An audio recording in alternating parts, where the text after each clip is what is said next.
In Guam for 80 years. Matson and the Adahi Tanu program. Cars Plus. Visit today during our spring sales event. IP&E Fueling Excellence. McDonald's of Guam, I'm Loving It, and King's Restaurant, located in Tamuning and Dededo. Always open, always local.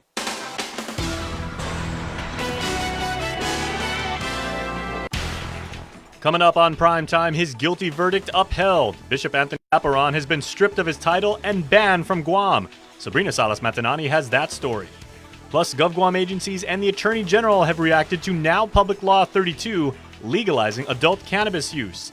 And the island has marked its 6th fatal crash of 2019 after a truck ran off the roadway in Tiden. Hafadan, good evening. Stripped of his title and exiled from Guam, Rome has upheld the guilty verdict against now Bishop Anthony Apuron. This is the final verdict against Apuron, who a little over a year ago appealed the initial verdict, finding him guilty of sexual abuse against minors. According to the Archdiocese of Agana, the final decision allows the church to move forward in a collective journey toward healing and reconciliation. Sabrina Salas-Matanani reports. Archbishop Michael Burns says the final decision from the Vatican was sorely needed and that he will work to ensure the actions of the past are never repeated. The church does not rejoice when members of the church plummet from grace and are found guilty of grave wrong. In this case, the grievous sin of child abuse. It's a deep and sorrowful shame. One thing I noticed in the penalties was there was not any mention of laicization. So does this in effect mean that Apuron can still hold Mass, deliver sacraments, just not on Guam but elsewhere? And if that is the case, then what does this conviction truly mean?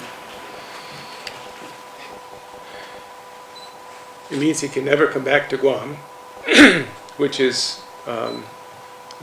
relatively severe. It means he can still act as a priest, he can still say Mass, although from my understanding, he would have to be in a place where the bishop would allow him to say Mass. So there's still some, some blurry areas about this for me, and I'm just getting my head around it. So is he still able to ordain priests? That's an interesting question, and that's a question I know the canon lawyers have said this is an issue, because he probably wouldn't be asked to be the first to ordain, but he could be a co-ordination person. So that's yet to be, somebody's going to have to clarify all that. The final decision from the Vatican brings closure to his victims, Roland Sondia, Walter Denton, the family of the late Joseph Sonny Kanata, Roy Quintanilla, Mark Apuron, and victims only identified as CCC and DM to protect their identity. I would have preferred that he was defrocked, but the fact that he's no longer going to be the Bishop of Guam is accomplishment, well fought for. But even with the final verdict, Apuron, in a statement released via his attorney Jackie Terlahi, maintains his innocence, claiming he was a victim of a group plotting to destroy him. Dave Sablon is the head of the Concerned Catholics of Guam. The CCOG, along with the Laity Forward Movement and Silent No More, have been urging for the removal of Apuron for several years. There was never anything that we wanted to do to destroy him. We just wanted him removed as our archbishop and remove him from any leadership position within our church here, simply because of all the things that he has done. He has mismanaged the affairs of the archdiocese. He has accused falsely several of his own priests, Monsignor James Benaventi being one, Father Paul Guffigan being another. He has lied to the faithful. And then, of course, these allegations of sexual abuse, that have been leveled against him. All of these things, how could you follow someone with this kind of record? Apuron, in a statement, said he is prevented from litigating to clear his name. He added his banishment from Guam is similar to a death sentence, losing his homeland, family, church, his people, and even his language, and that he remains alone in complete humiliation old and in failing health. What he didn't say was sorry. Do you forgive him? I'm not sure if I can forgive. You know, he spoke so much about all I guess, the suffering that he's been going through. I mean, what about us? You know, to be hopeful and to expect that he would apologize is just not realistic. You know, there's no sense in holding on to false hope that he's ever going to apologize to his victims. The final decision from the Vatican also now makes Archbishop Michael Burns the official leader of the Catholic Church on Guam. Reporting for Guam's News Network, I'm Sabrina Salas, Matanani. The ink on the governor's signature legalizing cannabis has barely dried, and already a lawsuit has been filed seeking to declare adult use cannabis null and void. The suit was filed by Sedfrey Linsangan in U.S. District Court against the recreational cannabis law signed yesterday by Governor Lou Leon Guerrero. The suit alleges that the governor and senators committed official misconduct and violated federal law when they legalized marijuana for recreational use. Linsangan says his suit is an open and shut case since cannabis is still illegal in the eyes of Uncle Sam. No chance for them to win. It's a federal law. Linsangan says states that have legalized marijuana for the most part have done it through the initiative process, meaning voters initiated the process of legalizing marijuana for medical or recreational use. He says if that was how it was done on Guam, he wouldn't have filed a lawsuit. Do the right process. Do the initiative. If you guys won, then that's it. You know? But that does not mean that the federal law is invalid. Linsangan's suit seeks to render Guam's just-passed cannabis law null and void, prevent the governor and senators from engaging on policy dealing with the making, sale, and distribution of cannabis, and award costs and fees authorized by provisions of law. The island's top legal officer is still reviewing the newly signed recreational use marijuana law. Attorney General Levin Camacho says there are a number of gray areas that need to be clarified, but there are also some basic issues that cannabis consumers should know now. Attorney General Camacho says it's rather extraordinary for conduct that was criminal before to no longer be against the law. But that's what the law's done. It's pretty specific in terms of what is now legal. You can consume or smoke marijuana in your home. I think that's the simplest rule to follow. But public consumption is still banned regardless of how the cannabis is consumed, and driving while under the influence applies with cannabis the same way it does with alcohol. If you could not smoke a cigarette in a public place, you cannot smoke marijuana in that same place. People have asked questions about driving. You know, we still have laws about driving while impaired. It's not just alcohol. So if you drive somewhere and you smoke marijuana and you then get behind the wheel and you're driving and you're impaired, you are still violating the law. Selling, distribution, and transferring are also still illegal, except for certified medical cannabis patients. And if you have a prior conviction or even a pending case, you're still not necessarily in the clear. For past convictions, the statute, the law that was passed, says it doesn't affect prior penalties. So if you have a conviction for possession of marijuana, 1 ounce or less, this law doesn't change that, and the expungement rules are very specific. This wouldn't fall into it. So that's going to require additional legislative action or a pardon by the governor in order to remove those types of convictions. There are also questions about enforcement and other issues that will hopefully become more clear when the mandated Cannabis Control Board eventually comes up with the regulations. And if there's a legal challenge to the law, he says his office, which represents the government, is prepared to defend it. The legalization of cannabis for adult use will not affect the Guam Housing and Urban Renewal Authority's policy on drugs for its tenants. GURA head Ray Tapasna tells KUAM News GURA's policy is in line with federal policy, which says cannabis is a Schedule I controlled substance, especially since the agency is 100% federally funded.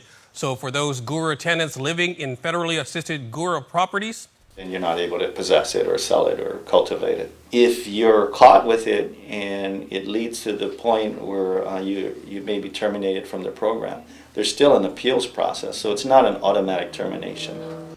Tapasna adds GURA will be sending reminder notices to tenants in the near future, and as far as rumors of impending drug tests for GURA tenants, Tapasna confirms that is a no-go. No, absolutely not. We're not going to be testing unless HUD tells us to, and that's highly unlikely. The cost will be astronomical. And fresh off the governor signing his bill to legalize adult use recreational marijuana on Guam, Senator Clint Rigel joined Chris Barnett for a podcast. Rigel talks about what the last 24 hours have been like for him enduring public praise and scrutiny for authoring a weed bill, his decision process as a parent in crafting his first major piece of legislation as a freshman policymaker, community blowback, and how many times he's been offered marijuana since the bill was signed. It's an enlightening look at the policymaking process, which you can listen to now on the KUAM Podcast Network on SoundCloud or iTunes, or watch on YouTube and Facebook. A 58-year-old man has died from injuries sustained in a crash Friday morning in Tizan. Police spokesperson Paul Tapao says the crash occurred just after 6 o'clock in the morning along Sunset Boulevard. The driver was operating a 1991 Toyota Hilux pickup when he ran into the fence line close to the air cargo facility. The driver was transported to the Naval Hospital. CPR was being conducted. He was pronounced dead by attending physicians. Community This marks our sixth crash investigation for the year. And this leaves our case open because of the fact that, our crash investigators have yet to determine whether speed, alcohol, or drugs were a part of the crash. Now, at the time of the crash, it was noted that it was, the pavement was slightly, wet at the time, so that may also be a factor of the crash. Tapao reminds the community to pay close attention to what's going on out on the roadways and to be cognizant of your surroundings. And before we head into break, the Department of Revenue and Taxation has mailed out 377 tax refund checks totaling $843,594, which accounts for error-free returns filed on or before October 17th of last year. Stick around for more news here on Primetime. We'll be right back. There are more ways to experience Guam via KUAM News, giving you what you want, when you want, and how you want it. From smart devices, Alexa, what's in the news? Here's your flash briefing. Over the web, on mobile, on streaming platforms, with immersive, interactive formats, and via social media where it's more than just content, it's conversation. More ways to keep you informed and entertained whenever you want it, wherever you are, on whatever device you're using. A simple handshake. That's all Jake Calvo needed when he started his company. Today, 80 years later, we like to say thank you to all of you who have taken our hand in trust. Thank you to the dreamers. Thank you to the realists. Thank you to the family-oriented. Thank you to the entrepreneurial. Thank you to those climbing the corporate ladder. And to the ones starting a new life together. Thank you to the traditionalists and the edgy. To the young at heart and the old souls.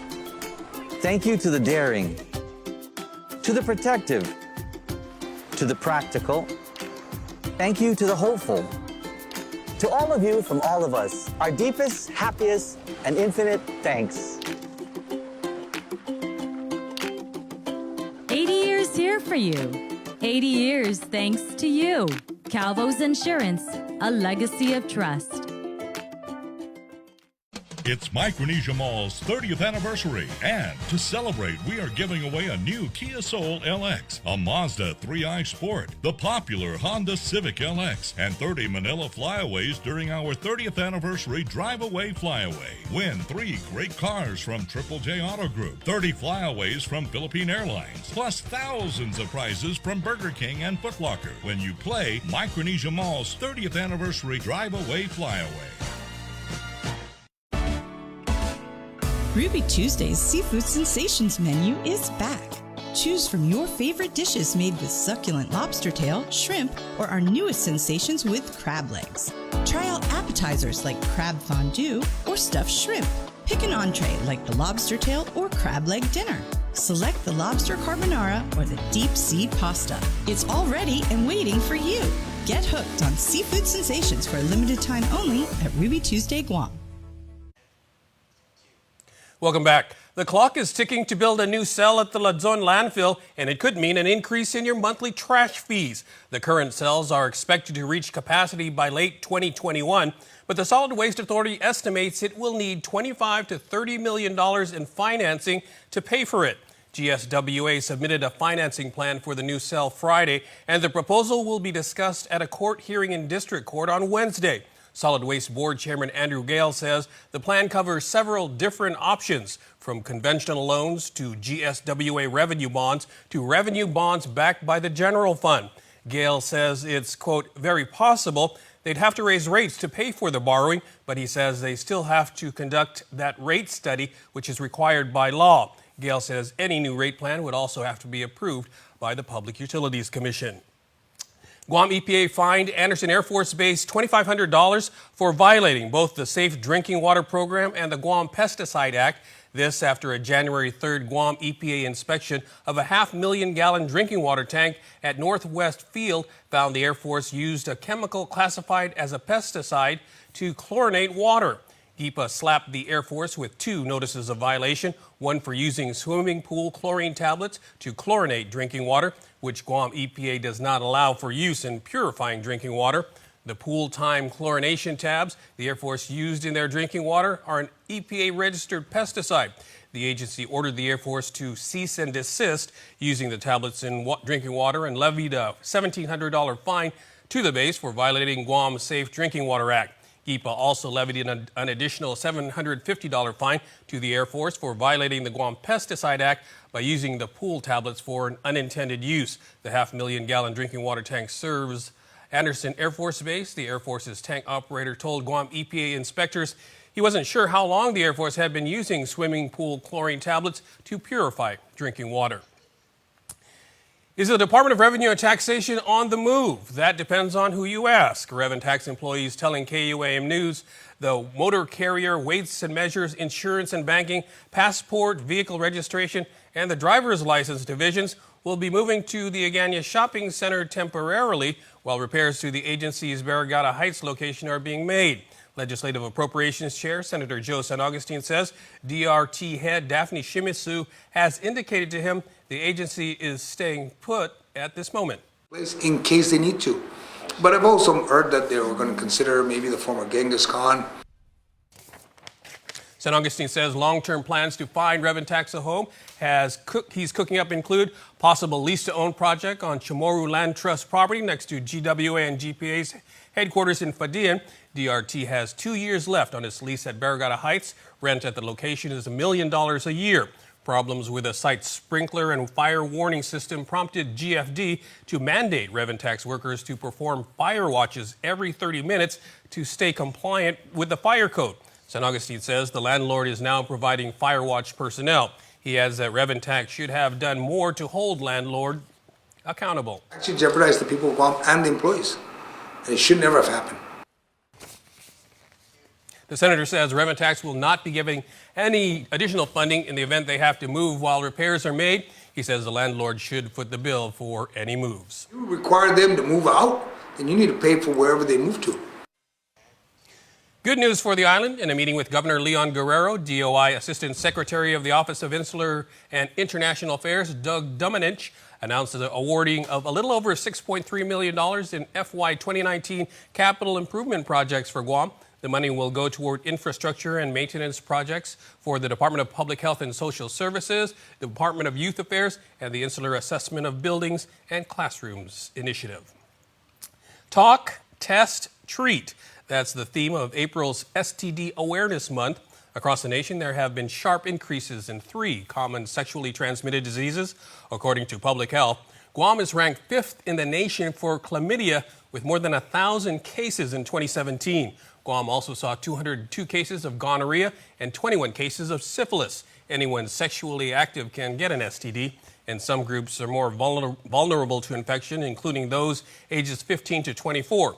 To reverse the trend, the public and healthcare providers are urged to protect themselves, their partners, and their patients from STDs. Talk openly with your partner and healthcare provider, get tested, and get treated if you test positive. According to Public Health, stigma and fear often prevent people from getting tested and treated.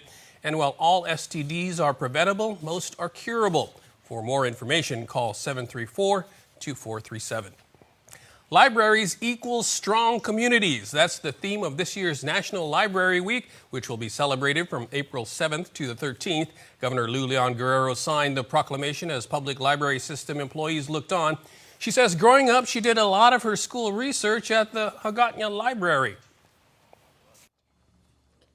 I'll be dating myself, but it was during the time they still had card catalogs and, going through each of the shelf trying to pull out the card of the book that I was looking for. It was actually a very long process just to get a book. And I understand now with technology that you just go in and it's pulled out in the computer system, and then you can find the book right away. Lieutenant Governor Josh Tenorio also announced plans to fund a territorial librarian in the fiscal year 2020 budget. The position has been left vacant since 2006.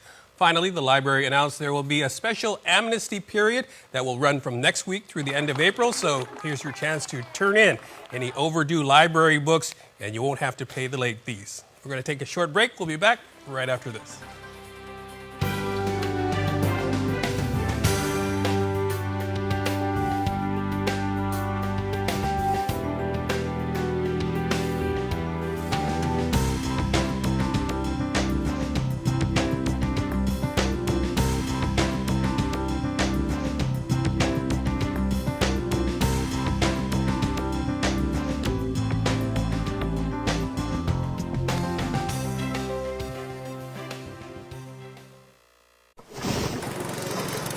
MTO, professional janitorial services with a warm hospitality touch. MTO gives that gift year-round. Pressure wash roofs, pressure wash driveways, lawn service, home cleaning, carpet restoration, office cleaning, commercial window cleaning, floor care. When cleaning is in order, MTO has you covered. Call 647-6861 to inquire on how you can receive the maintenance you deserve. MTO, celebrating 30 years with you, Guam. Looking for a great deal on a new Chrysler, Dodge, Jeep, or Ram? Then get to Cars Plus in Mighty now for our spring sales event. Like a new Jeep Compass Sport, $166 per paycheck. Or a new Chrysler Pacifica LX, $220 per paycheck. Or save $8,500 on a new Ram 1500. How about a new Jeep Wrangler Sport? Only $274 per paycheck. Low 1.99% financing is available on approved credit. Save thousands during our spring sales event going on now at Cars Plus in Mighty. Cars Plus, driven by you.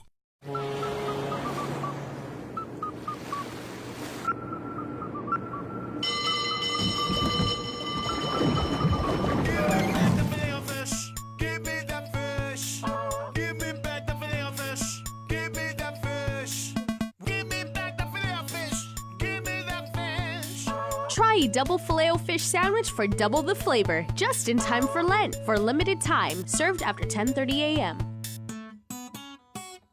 KUAM Sports is presented by Triple J.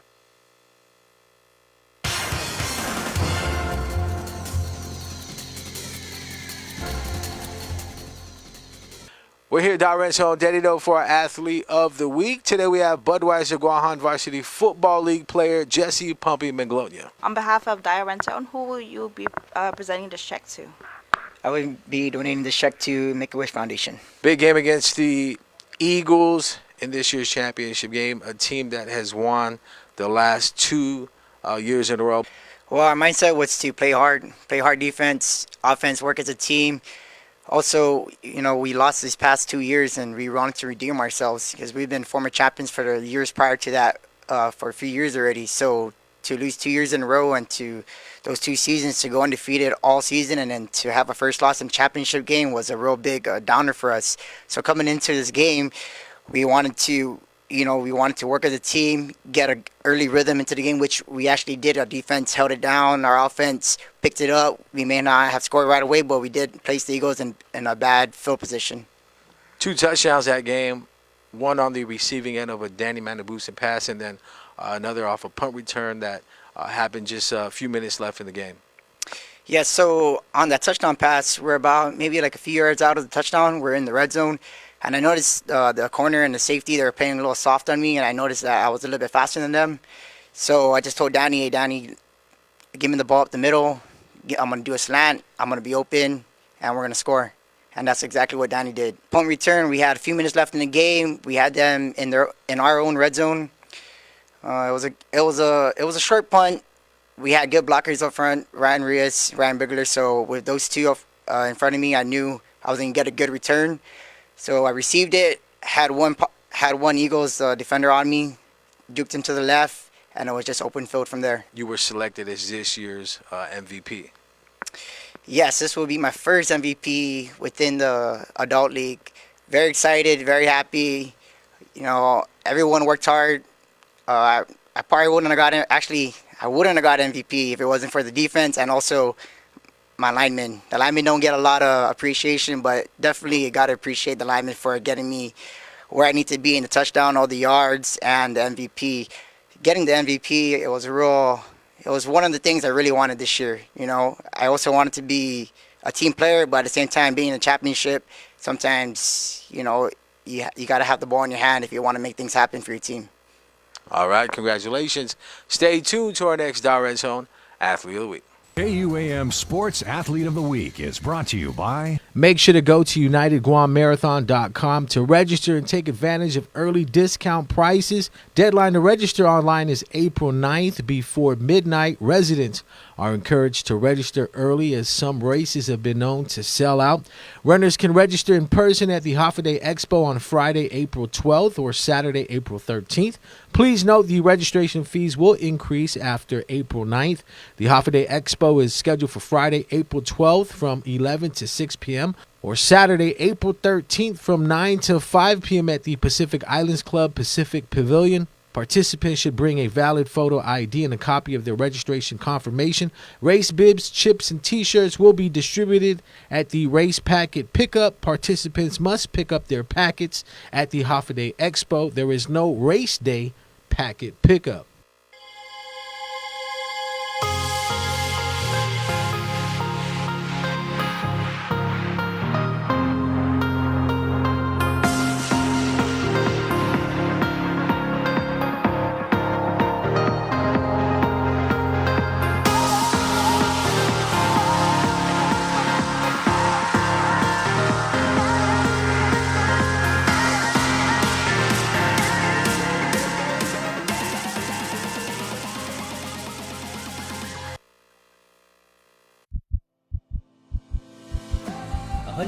Pulses per minute.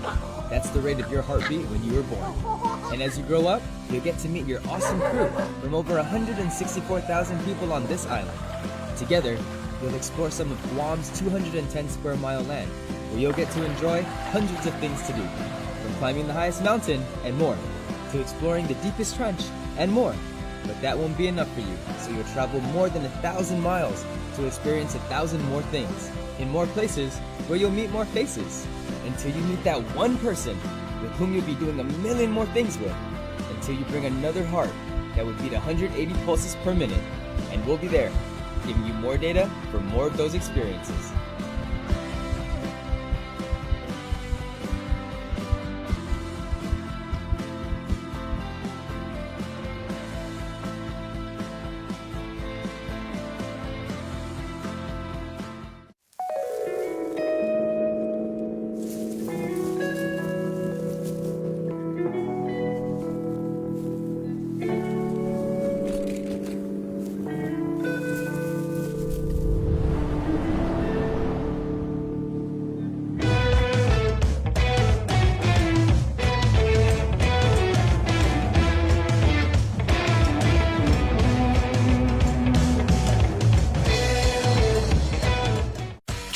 Says yes. Easy financing? Yes. Easy trade-in? Yes. Fast and friendly? Yes. Find the car of your dreams like our Mazda CX-3 at only $19,995 or the Honda HR-V at only $180 per paycheck. Get top market value on your trade-in, explore payment options that work for you, and get pre-approved instantly. We'll even go the extra mile to deliver your vehicle to your home or office. Triple J says yes. Just click, pick, drive, and purchase your next vehicle at triplejguam.com today. Triple J, customers first.